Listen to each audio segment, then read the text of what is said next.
आप देख रहे हैं इंडिया टाउन न्यूज, भारत की बात। नमस्कार, स्वागत है आपका इंडिया टाउन न्यूज के खास बुलेटिन खबरें राजनांदगांव में। मैं हूं आपके साथ रंजना राज। बुलेटिन की शुरुआत करने से पहले एक नजर आज की हेडलाइंस पर। कोरोना का फिर मंडराया खतरा। राजनांदगांव में कोरोना से एक बुजुर्ग की हुई मौत। सीएमओ ने सतर्क रहने की लोगों से की अपील। राजनांदगांव के सेवा सहकारी समितियों में पहुंची डीएपी खाद लेने के लिए किसानों को लगानी पड़ रही है लंबी लाइनें। तहसीलदार की पत्नी ने दी आत्महत्या की चेतावनी। पति और ससुराल पक्ष को ठहराया जिम्मेदार। प्रशासन में मचा हड़कंप।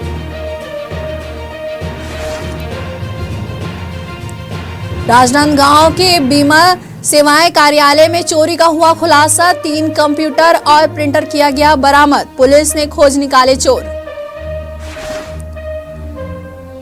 राजनांदगांव में प्रबुद्धजनों का हुआ सम्मान। विधानसभा अध्यक्ष डॉक्टर रमन सिंह ने की मोदी सरकार की सराहना। विकास यात्रा का भी किया अभिनंदन। हेडलाइन के बाद अब खबरें विस्तार से। बड़ी खबर आपको राजनांदगांव से बता रहे हैं, जहां लखोली निवासी एक व्यक्ति की कोरोना से मौत ने जिले में कोरोना संक्रमण के मामलों पर एक बार फिर चिंता बढ़ा दी है। मृतक की उम्र अधिक बताई जा रही है। वह पिछले 10 दिनों से बीमार था। तबीयत बिगड़ने पर उसे मेडिकल कॉलेज हॉस्पिटल में भर्ती किया गया था, जहां जांच में वह कोरोना पॉजिटिव पाया गया। मौत की खबर के बाद प्रशासन ने तत्परता दिखाते हुए लखोली क्षेत्र को सैनिटाइज करवा दिया है और आसपास के लोगों को सतर्क रहने की सलाह भी दी गई है। स्वास्थ्य विभाग ने लोगों से अपील की है कि भीड़ भाड़ वाले इलाके से बचे, मास्क का उपयोग करें। फिलहाल जिले में 4 और मरीज कोरोना पॉजिटिव पाए गए हैं, जिनका मेडिकल कॉलेज में इलाज चल रहा है। वहीं जिला स्वास्थ्य अधिकारी ने जानकारी दी है कि सभी संक्रमितों की स्थिति पर नजर रखी जा रही है। अभी हमारे ज़िले में कुल 6 केस हैं, जिसमें से 2 लोग की मृत्यु हुई है, लेकिन वो बहुत सारी बीमारियों से पीड़ित थे, कोमार्बिड थे वो, और उम्र दराज लोग भी थे। तो अभी हमारे 4 है हमारे केस जो अभी एक्टिव केस हैं वो। जी सर, तो अभी क्या है, लोगों को मतलब अवेयर करेंगे कैसे? हाँ, उसके लिए हम लोग जहाँ जहाँ पॉजिटिव आया वहाँ कांटेक्ट ट्रेसिंग कर रहे हैं और सैम्पलिंग वगैरह कलेक्ट कर रहे हैं। उसमें हम लोगों ने भी अभी तक हमारे ज़िले में 27 जांच हुई है, जिसमें से कुल 6 पॉजिटिव आए थे। सर, कोई कक्ष बनाए हैं क्या? उसके लिए हमारे जितने भी हॉस्पिटल्स हैं वहाँ कोविड वार्ड निर्धारित किए गए हैं, और कोविड से जो संबंधित चीज़ें जैसे ऑक्सीजन है, ऑक्सीजन कंसनट्रेटर, जंबो सिलेंडर, ये सारी सुविधाएं अभी है हमारे पास। उसकी जांच के किट भी उपलब्ध हैं, कम है लेकिन उपलब्ध है हमारे। पब्लिक अवेयरनेस के लिए हम लोग जो है जो कैंप लगाते हैं उसमें भी जानकारी इसकी देते हैं। और कोविड प्रोटोकॉल के बारे में तो सभी लोग, मेरे ख्याल से सब लोग जानते हैं उसका क्या प्रोटोकॉल है, कैसे उसका पालन करना चाहिए, कैसे बचना चाहिए। वही मेरा लोगों से अपील है कि लोग कोविड प्रोटोकॉल का पालन करें। जिसको भी इस तरह के लक्षण हैं वो स्वास्थ्य केंद्रों में जांच कराएं और लोगों के संपर्क में आने से बचें। प्रधानमंत्री नरेंद्र मोदी के नेतृत्व में केंद्र सरकार के 11 वर्ष पूर्ण होने के उपलक्ष्य में भाजपा के द्वारा राजनांदगांव के पद्मश्री गोविंद राम निर्मलकर ऑडिटोरियम में प्रबुद्धजन सम्मान समारोह का आयोजन हुआ, जिसमें समाज के विभिन्न क्षेत्रों से जुड़े प्रबुद्धजनों को सम्मानित किया गया। इस अवसर पर डॉक्टर रमन सिंह ने कहा कि इन 11 वर्षों में देश ने वैश्विक मंच पर अपनी पहचान को और भी अधिक मजबूत किया है। गरीब कल्याण, राष्ट्रीय सुरक्षा और डिजिटल क्रांति जैसे क्षेत्रों में अभूतपूर्व प्रगति हुई है। कार्यक्रम में भाजपा के जिला अध्यक्ष कोमल सिंह राजपूत सहित अनेक गणमान्य अतिथि, भाजपा कार्यकर्ता और स्थानीय नागरिक उपस्थित रहे।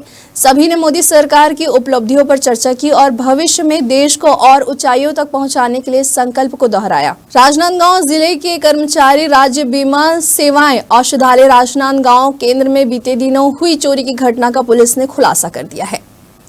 इस सरकारी कार्यालय में बीमाकर्ता और उनके आश्रितों को विशिष्ट बीमारियों के खिलाफ स्वास्थ्य सेवाएं प्रदान की जाती है, जहां हाल ही में चोरों ने तकनीकी उपकरणों को निशाना बनाया था। बताया जा रहा है कि विभाग को शासन के द्वारा कुल 4 आधुनिक कंप्यूटर प्रदान किए गए थे, जिनमें से 3 चोरी हो गए थे। घटना की रिपोर्ट सिटी कोतवाली थाने में दर्ज की गई थी। पुलिस ने तत्परता दिखाते हुए जांच शुरू की और जल्द ही इन चोरों का पर्दाफाश करते हुए आरोपियों को गिरफ्तार किया है और इनके कब्जे से 3 कंप्यूटर और चोरी किए गए प्रिंटर भी बरामद कर लिया गया है। 17-18 जून की दरमियानी रात में एक अपना पुराना औषधालय है अपना गुरुद्वारा के पास में, वहाँ पे चोरी की घटना हुई थी जहाँ से लैपटॉप 3 कंप्यूटर लैपटॉप वगैरह का चोरी हुए थे। हमारे द्वारा बारीकी से वहाँ घटनास्थल के आसपास लगे सीसीटीवी कैमरों का हमने अवलोकन किया, जहाँ पर हमें 2 संदेही गणेश राजपूत और राजेंद्र राजपूत ये 2 हमें इनकी गतिविधियाँ समझ लगी, जिन्हें हमें तलब करके पूछताछ किया कड़ाई से, तो इनके द्वारा चोरी करना स्वीकार किया गया है और 100% मशरूका चोरी गया हुआ वो हमें बरामद हो गया है। शीघ्र ही इन्हें माननीय न्यायालय के समक्ष हम पेश करेंगे। हाँ, इनके द्वारा पूर्व में भी लड़ाई झगड़ा मारपीट और चोरी करने अपराध इन पे दर्ज हैं जी।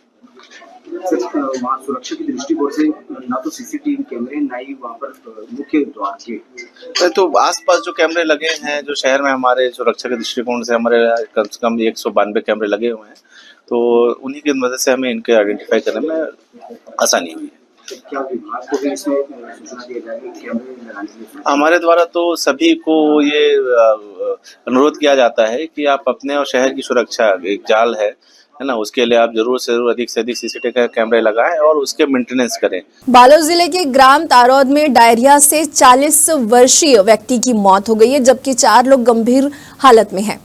वहीं 30 से अधिक ग्रामीण उल्टी दस्त जैसी समस्याओं से पीड़ित है। हालात को देखते हुए स्वास्थ्य विभाग के द्वारा गांव में आपात स्वास्थ्य शिविर लगाया गया है, लेकिन वहां पहुंचे CMHO डॉक्टर महेश सूर्यवंशी की एक टिप्पणी ने माहौल को तनावपूर्ण बना दिया है। ग्रामीणों के अनुसार जब मृतक के चाचा इलाज के लिए शिविर में पहुंचे तो CMHO ने उन्हें ORS का पैकेट देते हुए यह कहा कि इसे शराब के साथ घोलकर ना पिए।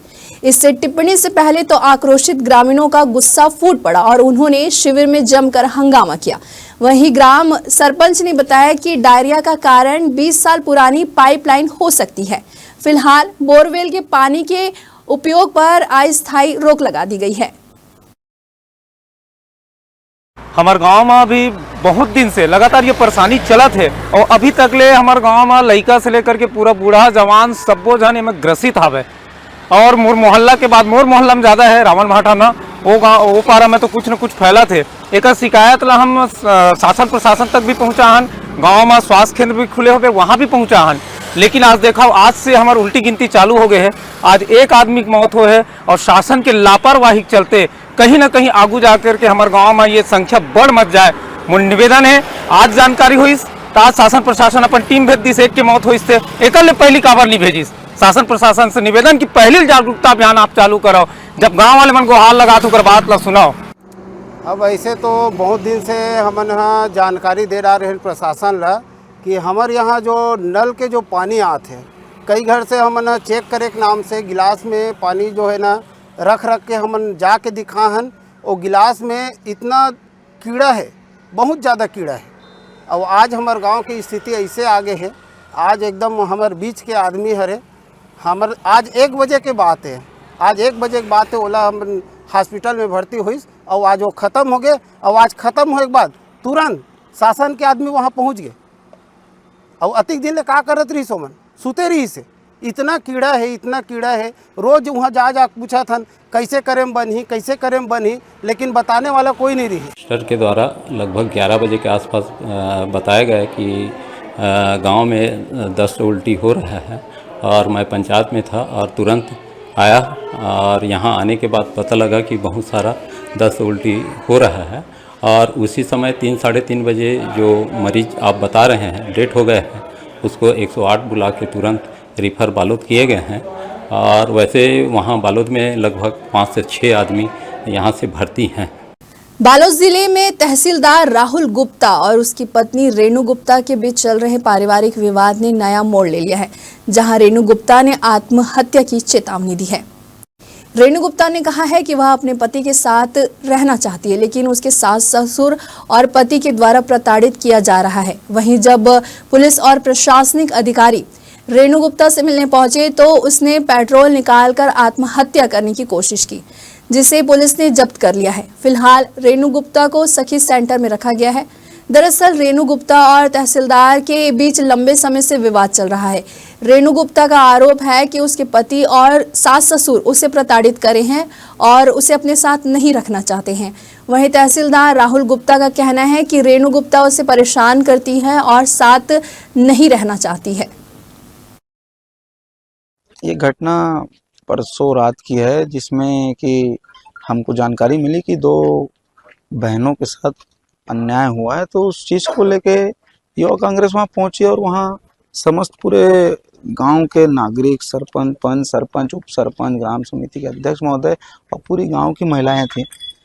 अब वहाँ जाके ये पता चला कि इनके सास ससुर द्वारा इनको घर में नहीं रखा जा रहा है। उसके बाद फिर पूरा मामले को संज्ञान में लेते हुए ग्रामीण भी और सारा चीज़, तो वो बहन ने कल थाने में आवेदन दिया कि अगर मेरे साथ उचित न्याय नहीं होता कि मैं वैधानिक रूप से शादी होकर इस घर में आया हूँ तो मुझे इस घर में रहने का अधिकार है। तो हम उसके न्याय के लिए लड़ाई लड़ने गए तो देखा गया हमारे ऊपर भी उनके सास ससुर द्वारा कार्रवाई की गई। और एक नई बात आज पता चली कि जब वो भूख हड़ताल में बैठी थी, 48 घंटे का अल्टीमेटम था, उसके बाद उनको बलपूर्वक ला के यहाँ सखी सेंटर में रखा गया।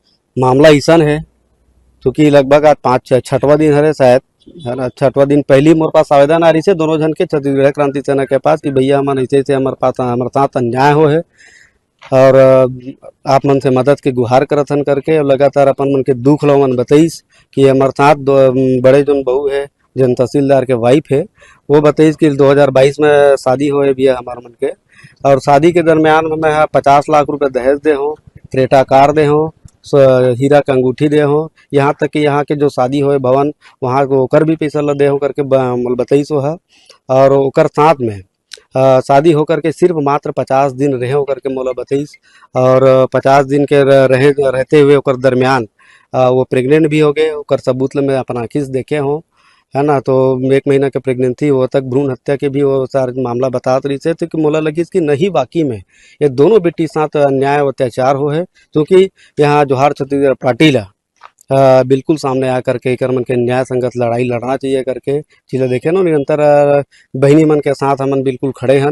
आज झलमला में ये रेणु गुप्ता और वंदना गुप्ता पिछले कई दिनों से अपने ससुराल में प्रवेश करने के लिए प्रयासरत थे और वो घर के सामने बैठे हुए थे। तो उनके द्वारा कल शाम को मीडिया में बाइट से जानकारी मिली कि ऐसा कहा गया है कि 48 घंटे के अंदर अगर हमारी मांग पूरी नहीं हुई तो हम आत्मदाह कर देंगे।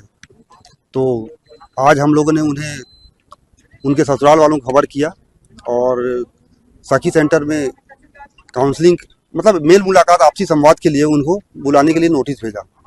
तो उनके द्वारा नोटिस लेने से इनकार कर दिया गया। उसके बाद पुलिस बल के साथ मैं अतिरिक्त तहसीलदार मैडम हम लोग गए और वहां जाकर के उनको पहले समझाइश देने का प्रयास किया, लेकिन वे नहीं माने। तो हम लोगों ने उन्हें बलपूर्वक वहां से उठाकर सखी सेंटर ले जाने के लिए का प्रयास किया। चलिए बढ़ते अगली खबर की ओर, जहां लंबे इंतजार के बाद आखिरकार डीएपी खाद राजनांदगांव की सेवा सहकारी समितियों तक पहुंच गई है। हालांकि खाद उपलब्ध हो गई है, लेकिन इसे पाने के लिए किसानों को भारी मशक्कत करनी पड़ रही है। खाद की आपूर्ति के साथ ही समितियों के बाहर किसानों की लंबी कतारें लग गई है। किसानों को घंटों इंतजार करने के बाद भी मांग के अनुरूप डीएपी खाद नहीं मिल पा रही है, जिससे किसान काफी निराश नजर आ रहे हैं। खाद की कमी और लंबी कतारों के कारण किसान अपनी फसलों की उचित देखभाल करने में असमर्थ हो रहे हैं। किसानों ने प्रशासन से जल्द ही स्थिति सुधारने और पर्याप्त मात्रा में खाद उपलब्ध कराने की मांग की है, ताकि फसल उत्पादन प्रभावित ना हो। अब हम लोग को भैया वैसे हर साल बराबर खाद वगैरह मिलता था, इस साल खाद के लिए इतना परेशानी हो रही है। खाद आया है वो भी कम मात्रा में, जैसे हमको चाहिए डीएपी 10 बोरा चाहिए, यूरिया 5 बोरा चाहिए, तो बिल्कुल 2 बोरा डीएपी 2 बोरा यूरिया ऐसा मिल रहा है। मतलब जैसे हमको चाहिए रिक्वायरमेंट जो हमारा है वैसा नहीं मिल पा रहा है। क्या बोला जा रहा है आपसे? अब बोलते हैं भैया स्टॉक नहीं, शॉर्ट स्टॉक है, स्टॉक नहीं आ रहा है करके। समय भी समय तो बहुत ज्यादा है। मतलब ये हमारे लाइफ में पहली बार है कि लाइन लगना पड़ रहा है खाद के लिए। आज तक कभी नहीं लगे थे लाइन में। पहले देखो हम लोग किसान कम से कम 15 से 20 दिन तक लोग घूम रहे हैं, पूरा किसान। क्योंकि यहाँ कभी डीएपी मिलता है, कभी यूरिया नहीं मिलता, एक साथ स्टॉक नहीं आता। अभी तो किसान खास करके डीएपी के लिए लगे हैं, क्योंकि यूरिया मिल चुका है, पर अभी पूरा स्टॉक था और स्टॉक भी अभी ख़त्म हो गया। हम लोग 2-3 घंटे से यहाँ लाइन में लगे हैं और अभी तक मिला नहीं है, और मिलने की संभावना है। पर्ची तो कट चुका है, पर जो स्टॉक में है उतना को मिल रहा है, और बाकी जो किसान अभी आ रहे हैं उन लोग वापस जा रहे हैं क्योंकि अभी खाद नहीं है। जिले में लगभग 50,220 मीट्रिक टन खाद भंडारण का लक्ष्य है, जिसके विरुद्ध 54.34% मतलब 27,292 मीट्रिक टन खाद का भंडारण हो चुका है, और लगभग 20,996 मीट्रिक टन खाद किसानों को वितरित किया जा चुका है। अभी वर्तमान में लगभग 6,296 मीट्रिक टन खाद समितियों में उपलब्ध है। वक्त हो चुका है एक छोटे से ब्रेक का। खबरें और भी है, बने रहिए इंडिया टाउन न्यूज के साथ। अब खबर आपकी उंगलियों पर, हर खबर पर हमारा नजरिया। इंडिया टाउन न्यूज, भारत की बात। ब्रेक के बाद आप सभी का स्वागत है। चलिए बढ़ते हैं अगली खबर की ओर।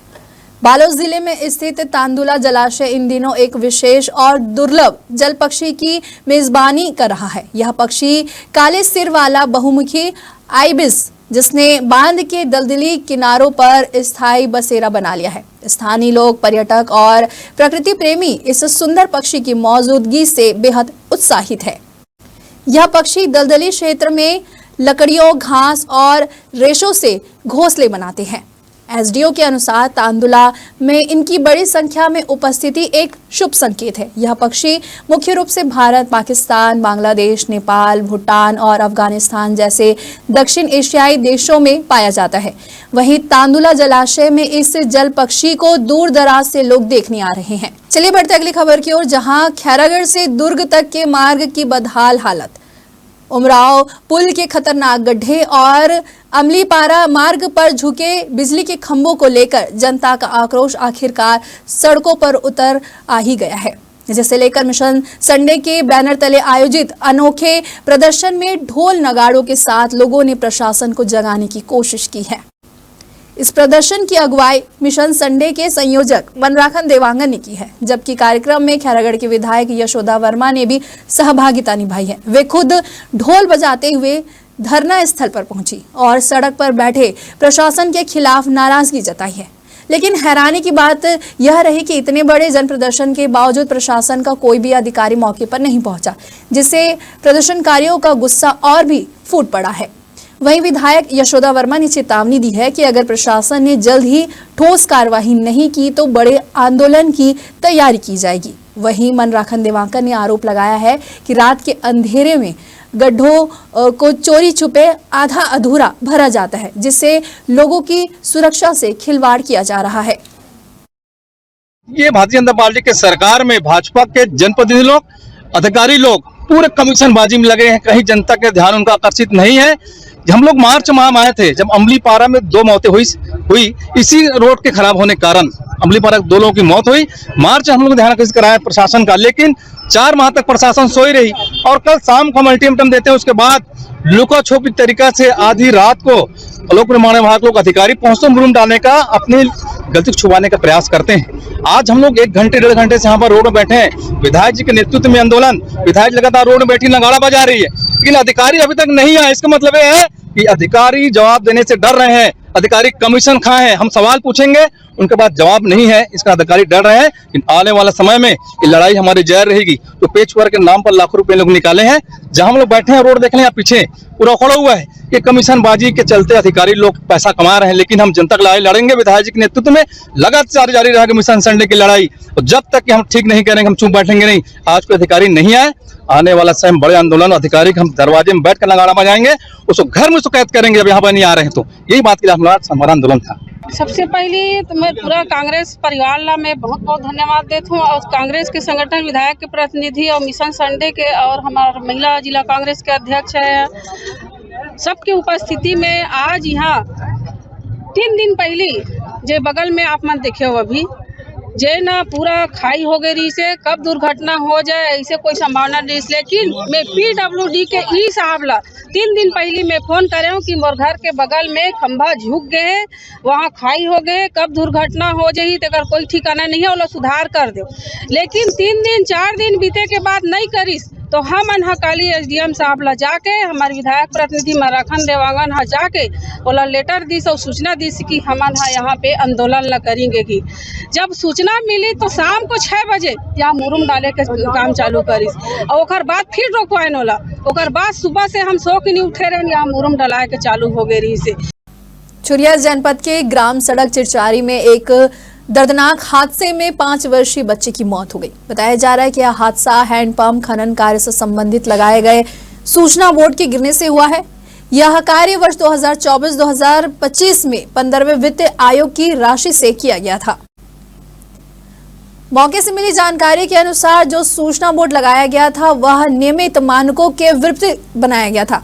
नियम के अनुसार बोर्ड की मोटाई 9 इंच होनी चाहिए थी, लेकिन वह केवल लगभग 4 इंच मोटाई का बोर्ड बनाकर रखा गया था और उसे दीवार से चिपकाकर लगाया गया था।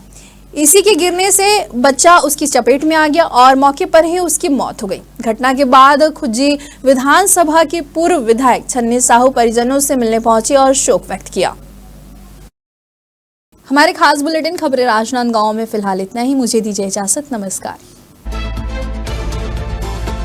आप देख रहे हैं इंडिया टाउन न्यूज, भारत की बात।